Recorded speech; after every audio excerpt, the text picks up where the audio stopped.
லக்கணம் என்னும் ஒன்றாம் இடம் பற்றி இந்த ஷார்ட் வீடியோவில் பார்ப்போம். லக்கணம் தான் ஒரு சாதகருக்கு ஒரு அச்சாணி போன்றது. லக்கணமும் இந்த லக்கண அதிபதியும் மனித வாழ்வை இழுத்துச் செல்லக்கூடிய ஒரு தேர் போன்றது.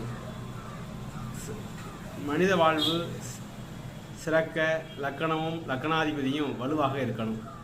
ஒரு மனிதனுடைய ஆயுள், ஆரோக்கியம், அவனுடைய குணநலம், அவனுடைய உருவ அமைப்பு, இது போன்ற பல்வேறு விஷயங்களை தெரிந்து கொள்வதற்கு லக்கணம் ரொம்ப முக்கியம். லக்கணத்தில் இருக்கக்கூடிய கிரகம், லக்கணத்தை பார்க்கக்கூடிய கிரகம், லக்கணாதிபதி, இவற்றை பொறுத்து ஒருவருடைய குணத்தை கணிக்கலாம். அதாவது ஒரு லக்கணத்தையும் லக்கணாதிபதியும் சொல்லு, நீ யார் சொல்லிடலாம் அப்படி சொல்லிடலாம். எப்படி நண்பனை காட்டு உன்னை யார் என்று சொல்லிவிடுகிறேன் என்று சொல்வது போல லக்கணாதிபதியை கொண்டு அவனை அப்படியே நம்ம கணிச்சிடலாம்.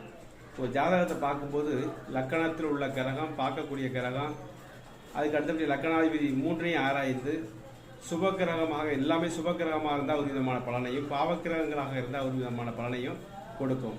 அப்போ ஒருடைய குணத்தை முடிவு செய்வதில் இவை முக்கியமாக செயல்படுகிறது. இந்த ஜாதகத்தை பார்க்கும்போதே அவன் குணத்தை சொல்லும் போதே அவங்க என்னொன்று அக்செப்ட் பண்ணுற மாதிரி நம்ம நிச்சயமாக சொல்லிடலாம்.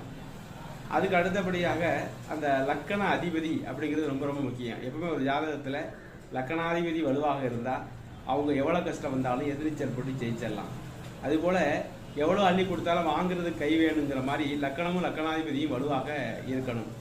பொதுவாக லக்கணத்தை சுபக்கிரகம் இருக்கிறது பார்க்கறது, லக்கணாதிபதியே சுபக்கிரகமாக இருந்தால் லக்கணத்தில் ஆட்சி பெற்று நிற்கலாம்.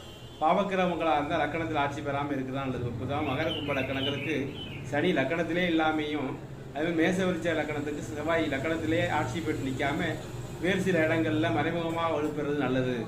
அதே நேரத்தில் இயற்கை சுபக்கிரகமான குருவோடைய வீடாக இருந்துச்சுக்க, தனுசு மீனமாக இருந்தால் லக்கணத்தில் குரு ஆட்சி பெற்று நிற்பதோ, ரிஷபத்துலமாக இருந்தால் லக்கணத்தில் ஆட்சி பெற்று நிற்கலாம்.